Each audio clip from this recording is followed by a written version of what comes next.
Coucou tout le monde! Aujourd'hui, j'aimerais bien vous présenter le petit livre de coloriage Der verwunschene Wald de Christel Vogels que j'ai reçu très récemment, que j'avais vu dans une... je sais même plus où est-ce que je l'ai vu quelque part et je m'étais dit que oh, ça serait sûrement un livre de colo qui me plairait bien, et comme il était allemand et que j'étais contente que au moins enfin de temps en temps il y a des livres allemands qui sortent, je voulais absolument me le procurer.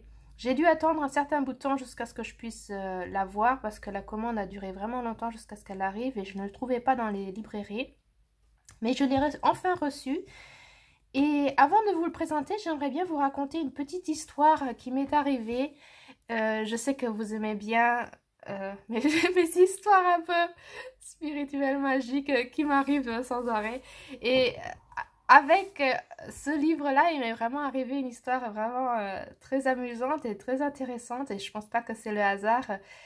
Justement, un jour avant de recevoir ce livre, il m'est arrivé un petit truc et je trouvais que la synchronicité, le hasard était tellement grande que j'avais trop envie de vous le raconter parce que c'était trop mignon. Donc je vais vous raconter l'histoire et puis vous montrer un petit peu, avec des images aussi de mon journal, de ce que j'avais écrit le jour d'avant, avant de recevoir ce petit livre. Et puis les personnes qui veulent simplement regarder la présentation du livre, je vous mettrai la minuterie pour que vous puissiez sauter si vous voulez que simplement regarder la présentation. Et voilà, comme ça, ceux qui veulent regarder que la présentation peuvent sauter, et celles qui veulent écouter mon histoire et puis venir un peu dans ce monde un peu magique, suivez-moi, je serai très ravie.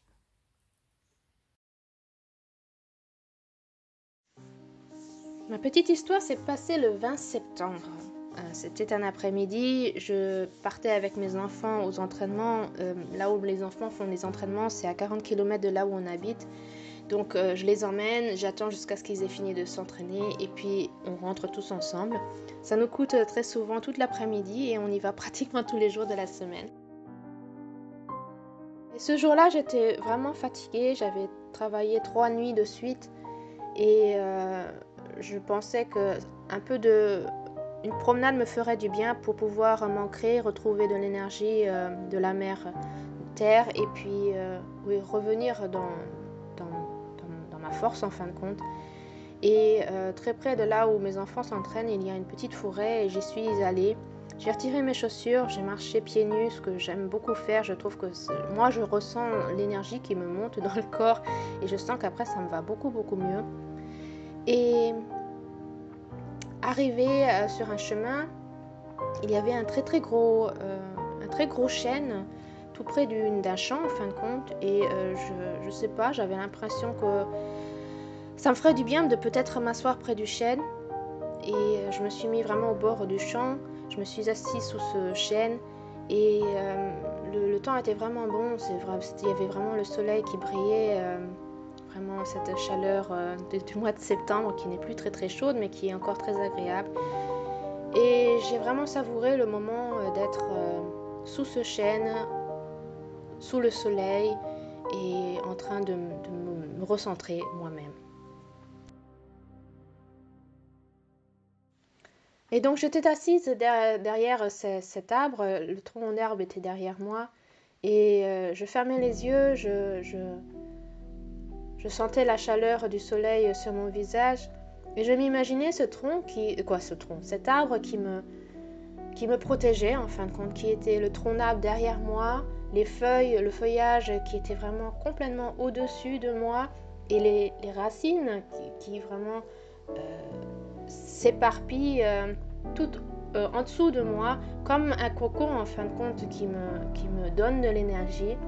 Et je m'imaginais toutes ces racines sous la terre qui doivent héberger tellement de plantes, d'animaux, d'insectes, de champignons et tout ce qu'il doit y avoir sous terre, des milliards et des milliards de petites créatures qui vivent grâce à ce chêne, que ce soit sous terre, dans le tronc ou dans le feuillage. Et j'y suis restée vraiment très longtemps, sûrement une vingtaine de minutes comme ça. Vraiment, je ne faisais rien, j'étais même pas vraiment dans une méditation, c'était que cette visualisation de cet arbre qui me protège. Et puis j'ai écouté les petits bruits qui étaient autour de moi, les passants qui passaient derrière sur le chemin, les oiseaux, le vent, le feuillage qui bougeait. Et puis en écoutant comme ça les bruits autour de moi, j'entendais de plus en plus un petit bruissement qui devait être tout près de moi. Un bruissement sous les touffes d'herbe qui étaient coupées par la moissonneuse quand elle est passée sur le champ. Et j'entendais des bruissements mais qui étaient vraiment très près de moi. J'avais presque l'impression que ce bruit était juste à côté, quoi, que c'était près de mon sac qui était vraiment posé à côté de moi.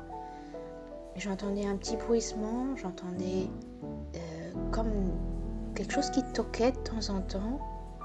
Je me suis dit, oh, ça doit être sûrement une petite souris qui doit être près de chez moi, ou peut-être un écureuil qui est là en train de chercher des glands, des fruits et des petites choses pour se préparer pour l'hiver. J'ai doucement tourné la tête pour regarder, pour voir ce que c'est. Et juste à côté de moi, j'ai été surprise, il y avait une touffe d'herbe qui commençait à bouger.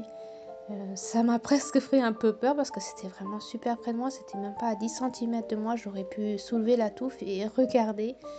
Je ne l'ai pas fait, je l'ai observé, ça bougeait, on voyait qu'il y avait quelque chose, quelqu'un, une petite bête, quelque chose, une créature qui était juste là à côté de moi. Et apparemment, je ne sais pas, soit elle me sentait pas, elle me reconnaissait pas, je sais pas. C'est très intéressant, c'est très intriguant parce que ça m'arrive de plus en plus souvent qu'il y ait des animaux sauvages qui s'approchent extrêmement près de moi alors que je suis là et qu'ils sortent de leur cachette. L'autre fois, il y avait une souris qui était à une trentaine de centimètres de moi qui se baladait dans les buissons.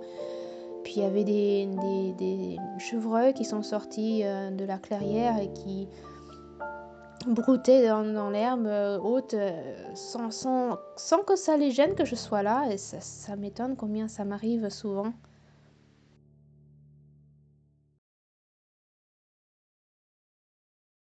Et le lendemain, je reçois le livre de Christel Vogels, le petit livre der Verwunschene Wald, et j'ouvre la première page. Et sur cette première page, il y a un petit mot qui a été écrit que j'aimerais bien vous traduire pour que vous compreniez le petit miracle, la petite magie qui s'est passée où je me suis dit, oh, ça c'est la réponse. Avez-vous déjà traversé une forêt et entendu un bruissement? Une souris, avez-vous probablement pensé. Mais peut-être que ce n'était pas une souris, mais un petit enfant, champignon, sur le chemin de la prochaine grande aventure. Dans la forêt enchantée, où personne ne met jamais les pieds, les enfants champignons vivent dans leur petite maison champignon. Il se passe beaucoup de choses ici toute l'année. Ils dessinent et peignent, font de la musique et font aussi beaucoup de bêtises. Suivez les enfants champignons et découvrez les plus belles petites scènes de la forêt enchantée à colorier. Mais n'oubliez pas, n'est autorisé que ceux qui amusent.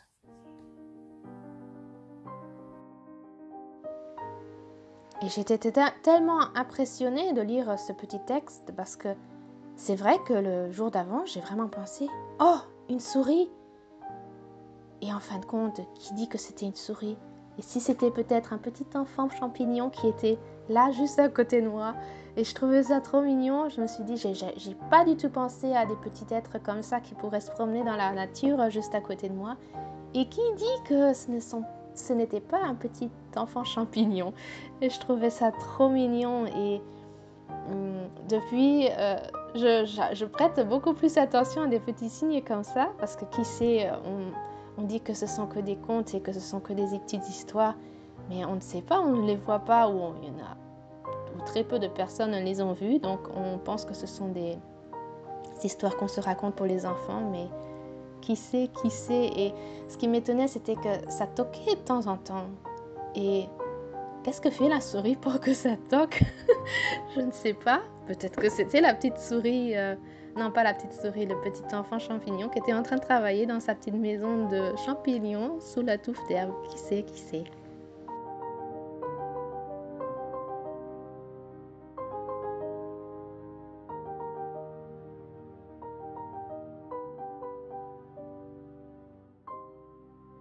Donc voilà ma petite histoire de ma découverte et de la réponse que j'ai reçue dans ce livre-là.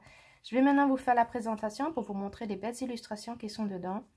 Donc c'est un livre de Christel Vogels, Eine Ausmalreise der verwunschene Wald, du Top Verlag, qui est la même édition que mon livre, que mon calendrier, ou aussi mon Gartenglück que je vous avais présenté, où tout le livre est en train de se détacher. Ici c'est un peu autrement et ça je trouve ça très très bien. C'est comme s'ils avaient écouté la vidéo où je me t'ai plaint sur la reliure.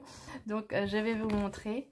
Donc c'est un relativement petit format, c'est à peu près le format d'un Rita Berman, je dirais. Est-ce que j'ai le Rita Berman à côté de moi? Attendez, je regarde.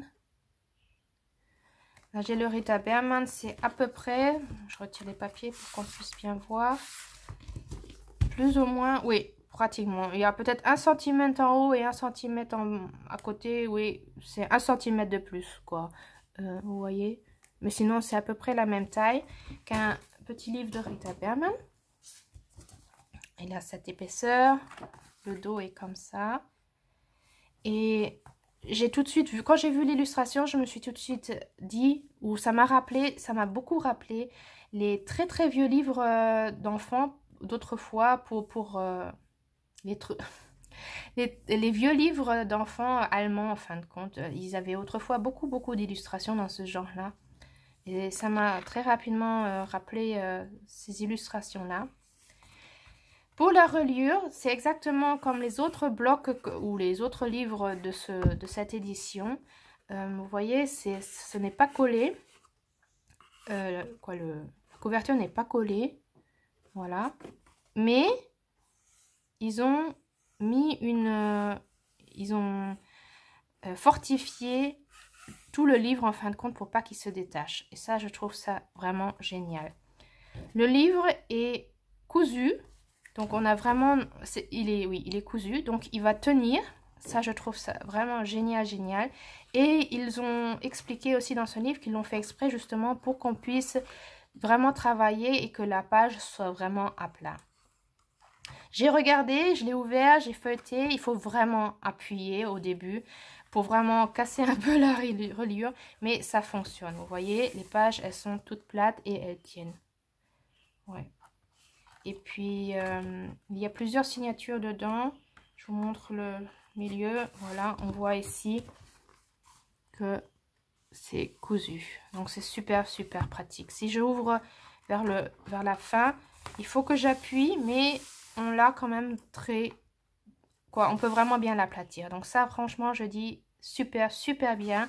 L'édition a vraiment essayé de faire un livre qui sera beaucoup plus convenable pour nous les coloristes, pour vraiment pouvoir travailler et ne pas avoir toutes les pages qui s'arrachent et qui se retirent comme un bloc.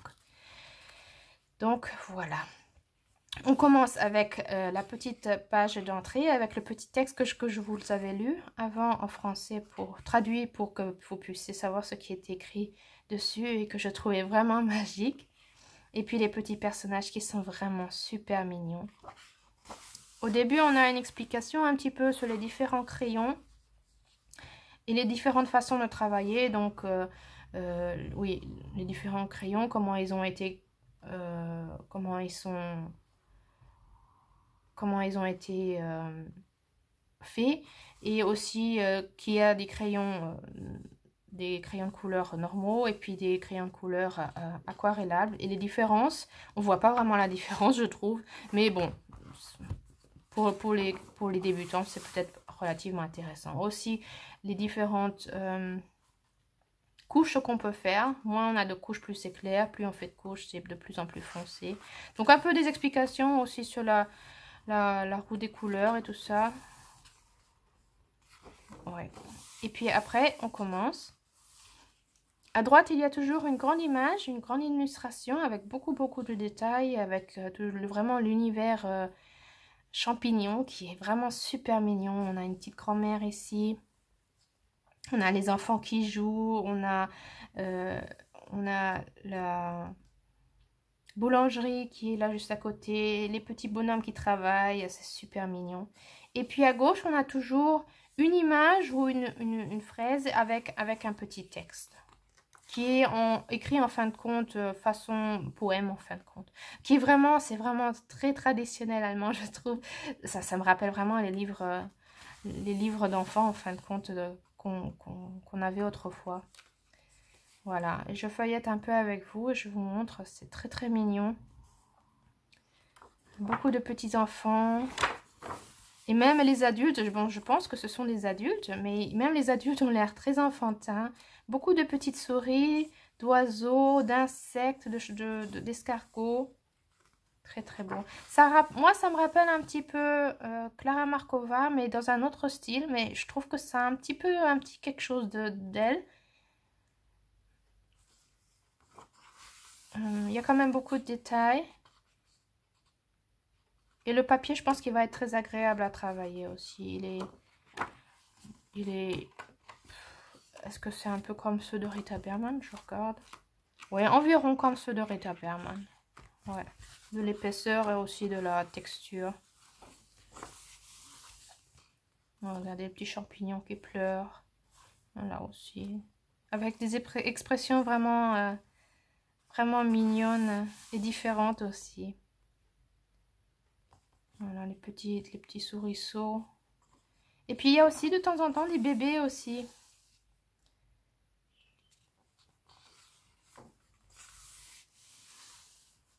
Ouais, vraiment super mignon.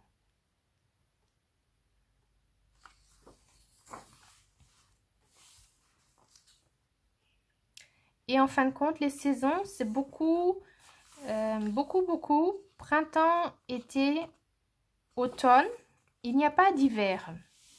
Et il y a l'explication pourquoi il n'y a pas l'hiver. Parce qu'en hiver, les petits champignons, les petits bonhommes champignons se cachent sous la terre. Comme il commence à faire froid, eh ben, ils se cachent sous la terre, donc on ne les trouvera pas se promener comme ça dans la nature. Donc il n'y a pas l'automne. Ce que je trouve aussi une très belle explication. Voilà, la musique, la chorale. Là, regardez la marionnette. Marionnette champignon. Trop mignon. Voilà, ce petit enfant est malade. Là, c'est écrit malade. Donc, cette petite enfant est malade.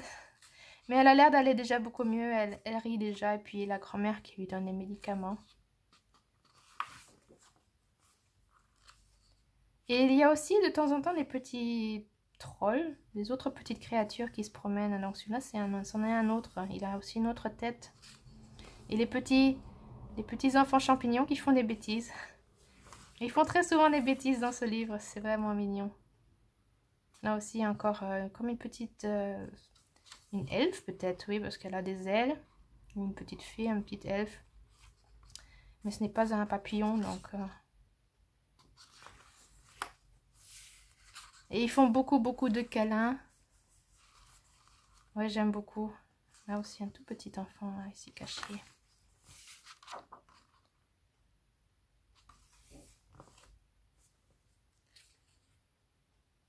Ça, c'est presque Cendrillon qui essaie les chaussures.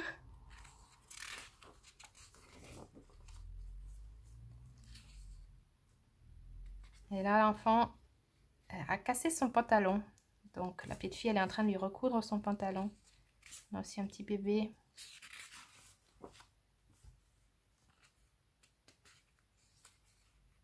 Donc, je pense que là, de le colorier maintenant en octobre, ça va être un vrai régal, un vrai plaisir. Là, il y a le tricot. Il est en train de tricoter des petits manteaux aux enfants. Là, c'est un mariage, on dirait.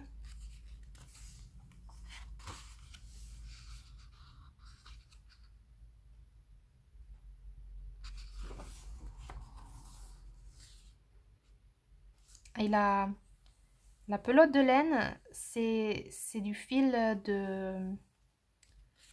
d'araignée, de la toile d'araignée.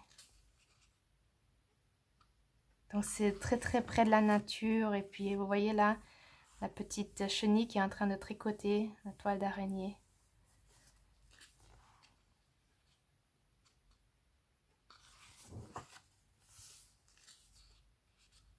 Ouais, c'est vraiment un petit monde très enchanté, très poétique et très... avec beaucoup d'humour aussi, avec beaucoup de petites bêtises. C'est très très mignon. Donc ça c'est peut-être une illustration que j'aimerais bien faire là maintenant cet automne.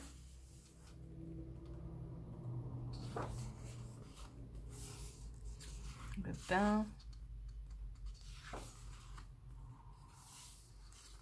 Oh, regardez le câlin dans le lit. C'est trop mignon. Et on voit vraiment que la couverture c'est de la mousse. C'est vraiment trop mignon. J'aime beaucoup beaucoup ce livre. Ou alors je colorise cette illustration en automne. On va voir. J'en ai choisi 3 parce que je n'arrivais pas à choisir. Donc j'en ai pris 3, on verra. Ça c'est déjà un peu plus vers Noël en fin de compte, je trouve, avec les pommes de pin là.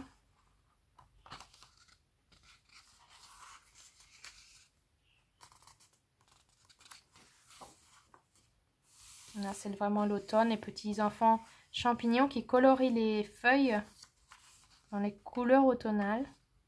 Ou alors je fais comme troisième ce petit lutin. Ouais. Et le petit là qui est en train de manger la peinture. Trop mignon. Bon, je me répète avec mon mignon, hein, mais c'est mignon. Donc c'était un peu difficile à le recevoir. Ça a duré longtemps. Je l'ai reçu par Amazon, mais ils ont eu besoin de pendant 3 semaines presque à me l'envoyer. Ça m'a étonnée parce que je veux dire, ça vient de l'Allemagne, donc normalement ça aurait dû venir tout de suite, mais non, j'ai dû attendre 3 semaines jusqu'à ce qu'il vienne à moi. Et comme je vous dis, ici en Allemagne, dans les librairies, c'est pas du tout comme en France. Il n'y a pas de livre de colo, pratiquement pas. Il y a seulement il y a les Rita Berman, il y a les Johanna Basford. Et de temps en temps, il y a Kerby Rosanne ou Milly Marotta, mais c'est tout. Et j'avais espéré parce que cette édition est quand même très appréciée, mais non, il n'y était pas. J'aurais préféré l'acheter dans la librairie, mais bon. Ouais. Mais j'ai vu qu'il y avait des coloristes anglophones qui se sont déjà procurés aussi. Oh, c'est trop mignon. Oh, j'adore les bébés. C'est trop mignon. Oh, et regardez, je ne sais pas si vous allez le voir, la branche. La branche est aussi un personnage. Ah, j'ai un peu d'ombre avec la lumière. Aujourd'hui, il fait très très sombre. Oh, c'est trop beau. Voilà. Et on arrive à la fin. Donc vous voyez, pour appuyer tout ça, j'ai déjà un peu cassé la reliure pour vraiment l'aplatir. Mais bon, ça me dérange pas. Je suis contente qu'ils ont vraiment fait quelque chose pour que ça soit vraiment un livre qui ne s'arrache, où les pages ne se décollent pas. Donc ça, je suis vraiment très très contente. Et puis maintenant que je l'ai bien aplati, vous voyez qu'il est un peu ouvert là maintenant. Mais bon, après en le posant dans ma bibliothèque, et puis de le mettre sous d'autres livres, ça se remet. Voilà. Donc, c'était ce petit livre de Christel Vogels, Eine Ausmalreise, der verwunschene Wald. Un très très beau petit livre qui coûte 12 €. Ouais, et que j'aime beaucoup, et que je suis toute contente de l'avoir. Et j'ai vraiment hâte de commencer à le colorier. Donc voilà, c'était ma présentation de ce petit livre. Dites-le moi si ce livre vous intéresse, si vous auriez aussi envie de colorier dedans, si vous avez envie de vous le procurer ou d'attendre un petit peu. Je trouve qu'il a un petit air un peu de Klara Markova, je trouve. Et d'un autre côté, c'est vraiment un style très, très unique à Christel Vogel. Je ne sais pas quel âge elle a, cette femme, mais bon, moi, ça me rappelle tellement ce qu'on avait comme livre d'enfant autrefois. Je me demande si c'est elle qui les avait fait autrefois ou si c'est une sorte de copie, pas copie, mais vous voyez ce que je veux dire, qui ressemble beaucoup dans ce style. Voilà. Donc, voilà pour ça. Écrivez-moi comment vous trouvez ce petit livre. Et puis, on se reverra très très bientôt. Pour un petit commentaire, un like ou un abonnement, je serai très très contente. Et puis, merci beaucoup de m'avoir suivi. Et à très bientôt. Au revoir.